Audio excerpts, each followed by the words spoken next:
Hello and welcome. You're joined by HCLTech's Senior Vice President, Mr. Subbaraman. So thank you very much for joining us on TheFederal.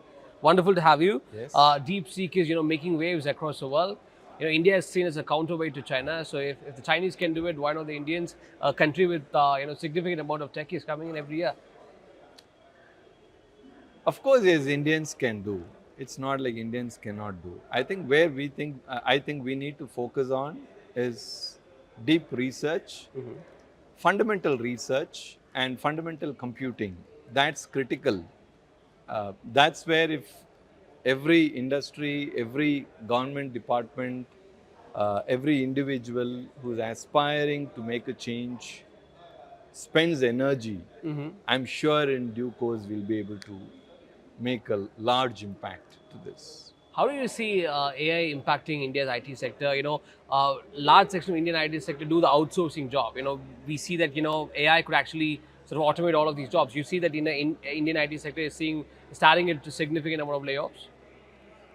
If you look at AI, there are two parts in which I think this will impact, right?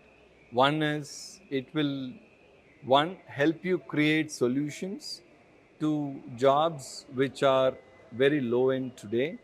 They'll all get automated. Now, that doesn't mean people go away. It's only those jobs that will go away, which means you have opportunity to create higher value for your customers by being able to get those jobs automatically done. So, artificial intelligence in every sphere of life in every business. The other thing is within your own organizations, whichever organization you're part of, in your own organizations, there are many functions that don't necessarily need manual intervention and people doing it. Now, they could all be replaced by systems and mechanics which are artificially intelligent, capable enough. And that's the second dimension which I believe this is going to impact. Now, this again means that those jobs will go away, but people, as long as they upskill themselves to what is relevant for the future or for tomorrow, they'll all be around. So people are not going to go away. People are all existent here. That's right. So there's also this lot of expansions going on tier 2 and tier 3. See, we are talking here at Salem. So, what's the strategy behind this? Are you able to, source the kind of talent that's required for tech companies today? So like I said in the conference also, it's very important that companies find a way to go to where talent is rather than ask talent to come back to where the companies are, right? The more federated they are, the more successful they're going to become. And the talent is from, most of the talent in the large towns are from small towns, tier 2, tier 3 and beyond. So it only makes a lot of common sense for organizations to go to where the talent originally hails from. That should be the strategy many should adopt. So, there is this whole conversations going on gross enrollment ratio. India's set an ambitious target. Tamil Nadu has said 47%. How do you, but when you talk to, HR leaders, they see, look, there are lots of people with degrees, but, when they come on board, there's this huge skills gap there. So, how do you think the government should actually be addressing this?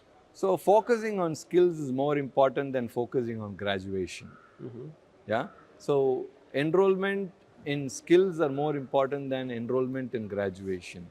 This is my very personal view. I think if that happens, then automatically, 10,000 years ago, people built all the big architectures. Few thousand years ago, somebody built temples and Taj Mahal and everything.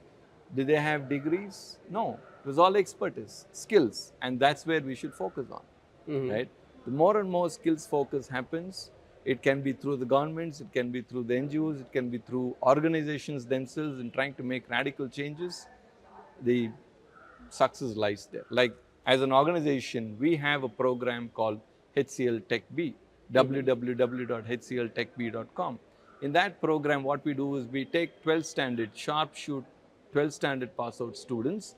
We have our own eligibility criteria. We skill them for our jobs. That's right. And after a year, they become our employees. We get them into higher education. We enroll them into higher education. And they're part of the company like any other regular employee. Now, what they have is skills.